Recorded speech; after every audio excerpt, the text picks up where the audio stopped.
Greetings everyone. Hope all of you are having an absolutely fantastic day. We're back again with more Pathfinder, Wrath of the Righteous. And this time, I want to start revisiting the builds I made for your companions. We're 2 weeks away from full release, and I'm sure a lot of you are curious about the best ways to level up your companions. I made a suite of builds for them when I was first starting to make content for the game, and I'm very proud of the work that I did there.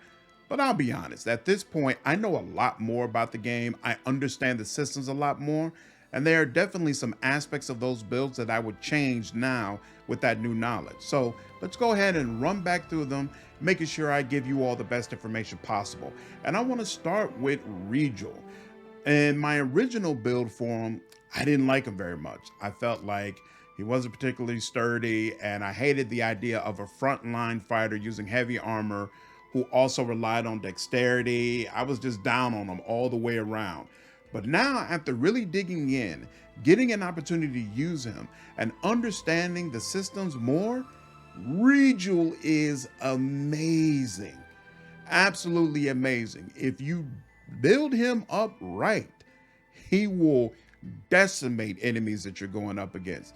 And I'm going to show you exactly how to build him up in that way. But first, let's go through what he automatically gets before you even get an opportunity to pick him up. So even if you respect him, remember, you can't go back down to level 1. So you get him at level 6, and he automatically comes with 2 weapon fighting, weapon finesse, and then fighter's finesse, which means that there's a certain group of weapons that he can apply dexterity to the attack rolls, which includes gnome hooked hammers, which is his weapon of choice. He uses them to devastating effect. He has Chalexian Diabolist as his backgrounds, which gives him a +4 dodge bonus to AC against devils. And then because he's a level 5 armorer, he took weapon focused gnome hook hammer and weapon specialization gnome hooked hammer, which increases his damage and attack respectively.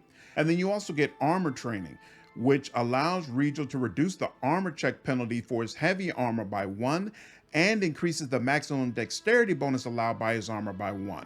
So Regill is someone who completely depends upon dexterity. You're going to be pumping dexterity throughout the level ups of this character, and this feat ensures that more of his dexterity will count towards his AC than it does for other frontline fighters who also use heavy armor. Really good stuff for him. And then we also have weapons training, double weapons. So he gets a +1 bonus on attack and damage rolls for double weapons, which include gnome hooked hammers. And then he also comes with 1 level in Hellknight. So this gives you Smite Chaos, which means you could take your charisma bonus, if any, and add it to your attack rolls. And he adds twice his Hellknight level to all damage rolls made against the target of his smite. And as the Hellknight order, he chose Order of the God Claw. And with that, let's go ahead and just dive into the build. So the game tries to auto level you and tell you to go back into Armiger. We're not going to do that. Hellknight is where the fun's at. We're just going to go directly into Hellknight. Now, for Regill, skills, trash. Absolutely trash. There's just nothing good here. You can level up Persuasion, but he is not able to go into the Cornigan Smash level of feat. It's just too big of a feat investment for him. So if you need somebody who has access to Persuasion, you can level it up for him, but there's no other reason beyond that. And then Knowledge Arcana and Religion, they're here, but in both cases, he's not increasing the attributes that are associated with these skills. So again, it's just not going to be all that great for him. You can pick whatever you want. To me, the skill that goes in line the most with his character is Perception. So I personally increase him in that. For your first feat, they automatically tell you to go improve to weapon fighting, and I absolutely agree. You get a second attack with your offhand weapon, albeit at a -5 penalty. You can ignore Track a Wolf. That's a error that occurs when you're trying to respec him. We'll get into this in a little bit. But he does get Order of the God Claw, which means you gain an aura that lasts for a minute that you have to manually activate, and it gives you a +1 morale bonus to AC, attack, and damage rolls, specifically against chaotic enemies, and this bonus increases by 1 at 5th and 9th level. And then, as I mentioned, you want to go ahead and make sure you're increasing dexterity. All right, so for a 3rd level Hellknight, you gain a +2 bonus on will saves against spells with any one of the following sub-schools or descriptors. Now, at the time you first get the option to take this, fear is the biggest issue you have. So you could start with fear. But honestly, on the overall game, charm is the biggest issue and the one you really, really need protection from. So I actually recommend you go ahead and just start with that. So at 3rd level, you also get a list of disciplines that you can choose from. Some of them are really, really nice, add some great things for your character, but unfortunately, not for Regill. Regill doesn't really gain a lot out of these. So the only one I would say he can kind of make use of is Censor. When the Hellknight uses Smite Chaos on a creature, he can strike the creature mute for 1d4 rounds unless it succeeds at a will save.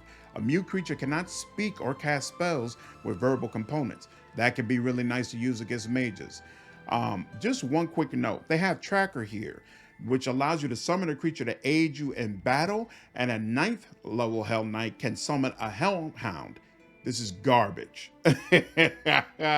Both the Wolf and the Hellhound are absolute complete garbage. They have less than 50 health, so basically 1 turn from an enemy and they're dead, and the amount of damage that they actually do is minimal. They don't work the way like a regular pet would when they're out there. So this is just not worth taking at all, unless Owlcat decides to buff it significantly upon release. Okay, and at level 9, go ahead and take Piranha Strike. At level 11, take Greater 2-Weapon Fighting. You get a 3rd attack with your offhand weapon, albeit at a -10 penalty. For Force of Will, next one again, you might be dealing with fear more now, but compulsion long term is the real issue. And then you also get to add another +2 bonus on one of the Force of Wills you've already selected. I would choose Charm. At level 13, take Improved Critical, Gnome Hooked Hammers. And then for your Force of Will, you've only got 1 option. Then you can add another +2 bonus. I take Charm. And then you can add another one, Compulsion. For your level 15 feat, I take Hammer the Gap. And then at the end of Hellknight level 10, you get Hell's Knight, which allows you to put the properties of Axiomatic, Flaming Burst, or Unholy on your weapon. And you also become immune to fire while you're wearing armor. And now that you're finished with Hellknight, you can jump back into Armiger. And for your level 16 feat, I'd go with Critical Focus. And then finally for your level 17 feat, I would go with Combat Reflexes. All right, and for your level 1 Mythic ability, you've got Any Means Necessary here, which is specifically for Hellknights, and it makes all of their weapons good aligned for the purposes of overcoming damage reduction. This is fool's gold. There are a bunch of different ways to be able to do that. You don't need to take a Mythic ability in order to do it. So for your level 1 ability, I will go ahead and get Leading Strike. And then for your level 2 Mythic feat, Regill is one of those characters who just has a bunch of different feat options that are all fantastic for him. So I'll take these feats, but if you want to switch around the order, I completely understand. Like, they're just all great. He has a bunch of different ways you can increase his damage.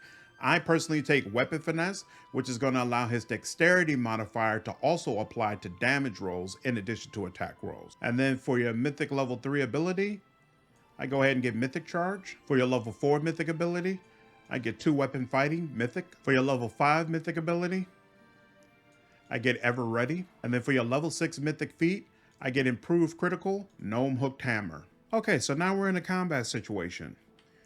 If I go into inventory, you'll see Regill is not decked out at all. He does have a +4 enhancement bonus to dexterity. He has +3 armor. I would have gotten better armor at this time. Definitely would have been decked out if I had been using him consistently. And he has a +3 Gnome Hooked Hammer from Finian. But again, I would have had a better Gnome Hooked Hammer if I had been using him. So he is not at all optimized right now or decked out in any sort of way. We have the standard list of bonuses on him: Reduced Person, Haste, Displacement, Protection from Chaos and Evil, Heroism Greater, blah, blah, blah. We also have Piranha Strike and Axiomatic status enabled on them. And we did activate Order of the God Claw. And then I did turn on Fighting Defensively, even though if you have other frontline fighters and Regill is not being completely bum rushed, you might not even need this. It's kind of up to you. And that's it. That's it. Nothing really special going on with him. So let's go ahead, take a look at this. So if we're about to attack this guard, you'll notice that there's a little number right next to attack sign. That is 8. And that is not your imagination. Regill can hit an enemy 8 times with those freaking gnome hooked hammers. And it is just bewildering to watch. Let's go ahead and get started. 155, 29, 46, 32. And then, hey, you're right next to me. Why wouldn't I attack you as well? All right, let's go ahead and take a look at this in the log. So he kicked things off with a critical hit that did 155 damage. Then he kept hitting him, hitting him. The guard finally dies. Regill turns to whoever's left. If he's got more attacks left on his full action and there are more enemies around, he'll swing those gnome hooked hammers right on them as well. So does another 17, 33, 22, 31, and 34 damage to this guard. Took off more than half of his health as well. Ridiculous. Absolutely ridiculous. All right, and here we are, round 2. Let's go ahead and get started. 32, 52, 28. Turns them 22, 32, 23. Obliterates both of them. So let's see.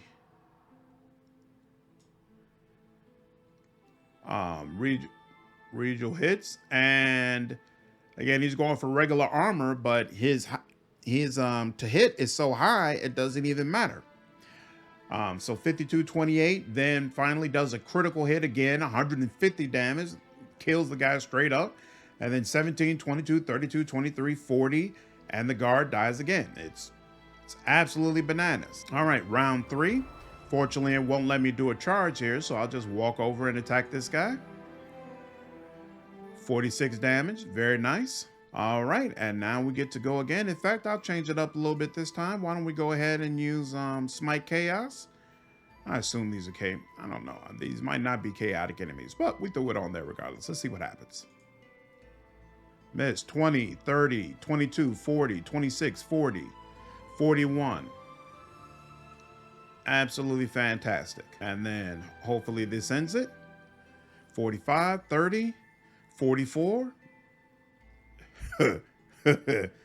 Just amazing. All right, and that's the build. Let me know down in the comments. What do you think?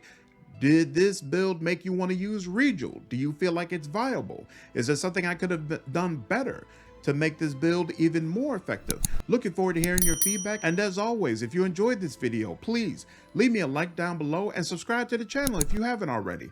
I will see you all in the next video. Take care.